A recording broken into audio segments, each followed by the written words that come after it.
Hollywood silver screen presenting Kuttukan. कहानी की शुरुआत एक विला को दिखाते हुए होती है। यहाँ हमें इस विला में एक छोटी बच्ची खून से सनी हुई दिखाई जाती है। तभी हम देखते हैं कि उसके पीछे एक आदमी आ रहा होता है। पता नहीं क्यों पर वो लड़की छुपकर फोक से कुछ लिख रही होती है और अचानक से वो आदमी उसको पकड़ लेता है। वो आदमी उसको मारने ही वाला होता है कि तभी उसकी मदर आकर उसको बचा लेती है। वो आदमी उस बच्ची की माँ का खून कर देता है और उस लड़की को मारने के लिए जाता है। भागते हुए वो लड़की कॉरिडोर में गिर जाती है और ठीक उसी समय वो आदमी पीछे से आकर उसको मार डालता है। मूवी की स्टार्टिंग काफी रोमांचक होती है, जिससे लगता है कि आगे की कहानी भी शानदार होगी। आखिर कौन है वो लड़की और ये आदमी उसको क्यों मारना चाह रहा है, इन सभी सवालों के जवाब हम इस मूवी में जानेंगे। और हमारी आज की कहानी रियल लाइफ इंसिडेंट पर बेस्ड है। अब नेक्स्ट सीन में हम 5 दोस्तों को देखते हैं जो आपस में बात कर रहे होते हैं। इन 5 दोस्तों को घूमने का काफी शौक होता है। काफी दिनों से ये लोग कहीं बाहर घूमने गए भी नहीं थे, इसलिए ये सभी लोग वेकेशन पर जाने की प्लानिंग करते हैं। ये 5 दोस्त काफी रिच फैमिली से बिलोंग करते हैं, इसीलिए वो स्टे के लिए एक अच्छी और कंफर्टेबल जगह ढूंढने लगते हैं। ढूंढते ढूंढते इन सभी को 50,000 इंडियन करेंसी में माउंट ब्रोमो नाम की एक जगह पर एक विला मिल जाता है, जो कि उस जगह के हिसाब से काफी कम प्राइस में होता है। ये 5 लोग ऑनलाइन फोटोज देखकर काफी एक्साइटेड भी हो जाते हैं और वहां पर जाने का फैसला करते हैं। अब ये चीज नॉर्मल है क्योंकि लड़की किसी भी बात से एक्साइटेड हो जाती है। वो लोग रात में ही कार से अपना रोड ट्रिप स्टार्ट कर देते। नेक्स्ट मॉर्निंग वो लोग माउंट ब्रोमो पहुंच जाते हैं। इसी बीच वो सब खाना खाने के लिए एक जगह पर रुकते। वहाँ पर उनसे खाना सर्व करने वाली लड़की पूछती है कि आप लोग कहाँ स्टे कर रहे हो। वो बताते हैं कि टेंगर में। ये सुनते ही वो लड़की डरकर भाग जाती है। अब ये चीज देखकर ये तो हमको पता चल गया है कि टेंगर से जुड़ी कुछ न कुछ तो प्रॉब्लम है यहाँ पर, इसीलिए वो लड़की इसका नाम सुनते ही यहाँ से भाग गई। अब तभी अचानक वहाँ पर एक आदमी आता है और पूछता है कि डेविन कौन है। वो बंदा अपने बारे में बताते हुए कहता है कि मैं टेंगर विला का गार्ड हूँ और मेरा नाम नाटो है। नाटो उनके लिए विला की कीज लाया होता है, इसीलिए जल्द ही 5 दोस्त नाटो के साथ विला के लिए निकल जाते हैं। विला पहुंचते ही वो 5 देखते हैं कि विला की हालत तो काफी खराब है और जैसे फोटोज इंटरनेट पर इन लोगों ने उस विला की देखी थी वैसा तो ये बिल्कुल भी नहीं है। मतलब कि दूर दूर तक ये वैसा लग ही नहीं रहा था। फिर भी डेविन और बाकी लोग वहाँ पर रुकने का फैसला करते हैं। नाटो उनको बताता है कि उस विला में एक तहखाना है जो कि काफी लंबे अरसे से बंद है और इसलिए तुम में से कोई भी वहाँ पर ना जाए। थोड़ी देर में सभी लोग अपने अपने रूम में चले जाते हैं। अब नेक्स्ट सीन में हमको दिखाया जाता है कि मीको को वॉशरूम जाना है और स्ट्रेंजली यहाँ पर यूज करने के लिए एक ही वॉशरूम है जिसको अभी वर्डी यूज कर रहा होता है। इसलिए मीको बाहर चला जाता है, लेकिन तभी उसको लगता है कि कोई उसका पैर पकड़ रहा है। अब इस सीन को देखकर किसी की भी डर से हालत खराब हो जाएगी। देखने पर उसको एक डेविल की बच्ची दिखती है जिसे देखकर वो बहुत ज्यादा घबरा जाता है। वहीं दूसरी ओर वर्डी को भी लगता है कि वॉशरूम में उसके पीछे कोई है पर कोई दिखता नहीं है। वहीं दोनों लड़कियां लिया और सैरा के साथ भी बहुत अजीब चीज होने लगती है, जैसे कि लिया को वार्डरोब में फोक से कुछ लिखा हुआ दिखता है और वही सैरा जब वॉशरूम जाती है तो उसके शावर में से खून आने लगता है, जिसको देखकर वो बुरी तरह से घबरा जाती है।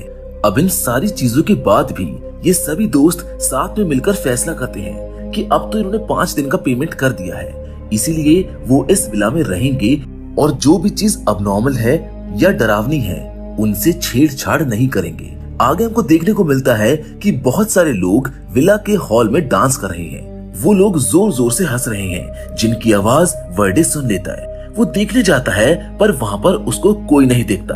तभी अचानक उसको लगता है कि उसके पीछे कोई है। पीछे मुड़कर देखने पर उसे वहाँ पर कोई खड़ा हुआ दिखाई देता है, जिसका पीछा करते हुए वर्डी तहखाने तक पहुँच जाता है जहाँ पर जाना मना है। वो अंदर जाने ही वाला होता है कि तभी अचानक डीवन आकर उसको रोक लेता है। अगले सुबह मीको विला के पीछे पानी लेने जाता है और उसको वहाँ पर बहुत सारी ग्रेव्स मिलती है, जिनमें से एक ग्रेव नार्डो की भी होती है, जिसको देखकर वो बहुत ज्यादा डर जाता है और जोर जोर से चिल्लाने लगता है। उसके बाद सभी दोस्त नाटो के घर जाते हैं जो कि विला के बाहर एक वेयरहाउस होता है। नॉक करने पर दरवाजा अपने आप खुल जाता है। अंदर किसी को ना देखकर वर्डी अकेले अंदर चला जाता है। तभी अचानक कोई पीछे से उसके कंधे पर हाथ रखता है, जिसको देखकर वो बहुत डर जाता है। वो आदमी उसको बताता है कि वो उनका पड़ोसी है पार्जो, जो कि नाटो का पिता है। अब ये सब उस आदमी को उनके साथ हुई बातों के बारे में बताते हैं। तब वो आदमी उनको बताता है कि आज से 7 साल पहले मैंने उस विला को एक डच कैप्टन से बनवाया था। वो वहाँ पर अपनी वाइफ और 2 छोटी लड़कियों के साथ रहता था।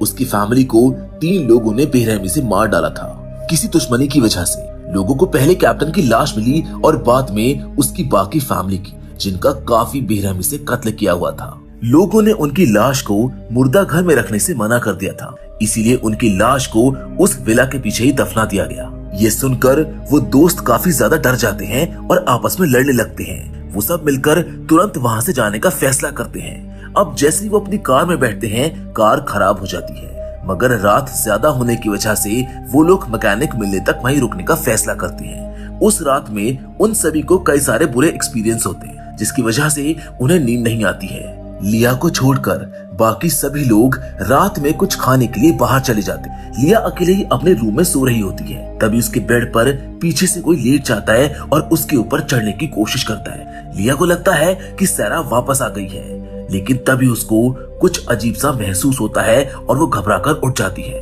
वो आसपास देखती है तो उसको वहाँ पर कोई दिखाई नहीं देता है, यानी कि वहाँ पर कोई नहीं है। इस बात से वो बहुत ज्यादा डर जाती है और कमरे के बाहर चली जाती है, जहाँ कॉरिडोर में उसको डेविन और सारा दिखते हैं। वो उनके पीछे जाती है।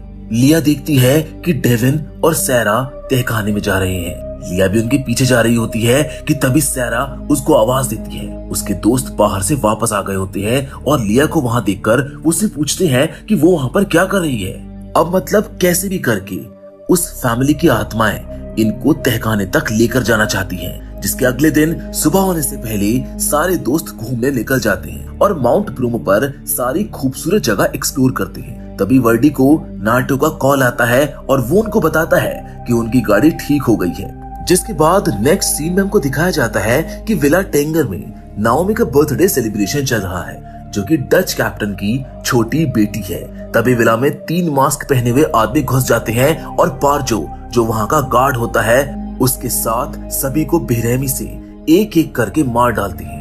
लिया और बाकी सब जब विला वापस आते हैं तो देखते हैं कि सारी लाइट्स ऑन हैं, लेकिन अंदर जाने पर उनको वहाँ पर कोई नहीं मिलता। और तभी अचानक विला की लाइट्स अपने आप जलने बुझने लगती हैं। वर्डी को वहाँ पर एक बूढ़ी औरत नजर आती है। उस औरत का पीछा करते हुए वर्डी और डेवन तहखाने में जाते हैं और अंदर जाते ही अचानक से दरवाजा बंद हो जाता है। तभी वहाँ पर नाटो आ जाता है। मीको और नाटो दरवाजा खोलने की कोशिश करते हैं। उस तहखाने में वर्डी और डेवन को डच फैमिली के कुछ पुराने फोटोज मिलते हैं और तभी उनको सामने चेयर पर कोई बैठा हुआ दिखाई देता है। दरवाजा खोलने पर मीको और नाटो को वहाँ पर एक बूढ़ी औरत मिलती है, जिसकी कमर मुड़ी हुई होती है। वो उसको वहाँ से बाहर ले आते हैं। अब यहाँ से सीन बदलता है और हमको दिखाया जाता है कि उस दिन जब डच के परिवार पर हमला हुआ था तो गाँव वालों के वहाँ पहुँचने पर वो देखते हैं कि नाओमी के अलावा कोई भी जिंदा नहीं बचा है।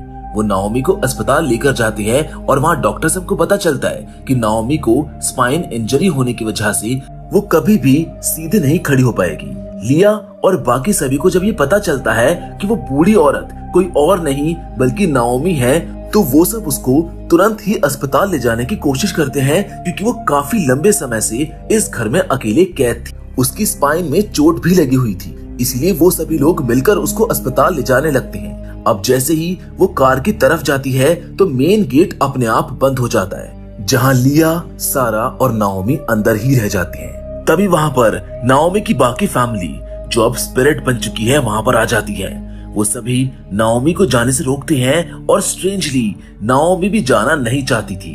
लिया और सारा नाओमी को बचाने की कोशिश करते हैं, लेकिन नाओमी की फैमिली के बाकी सभी लोग लिया और सारा पर अटैक कर देते हैं और उन दोनों को मारने लगते हैं। इतनी देर में डेवन, वर्डी, मीको और नाटो खिड़की तोड़कर अंदर आ जाते हैं, जो अपने दोस्तों को बचाने की कोशिश करने लगते हैं। तभी एक स्पिरिट वर्डी को लेकर अंदर चली जाती है।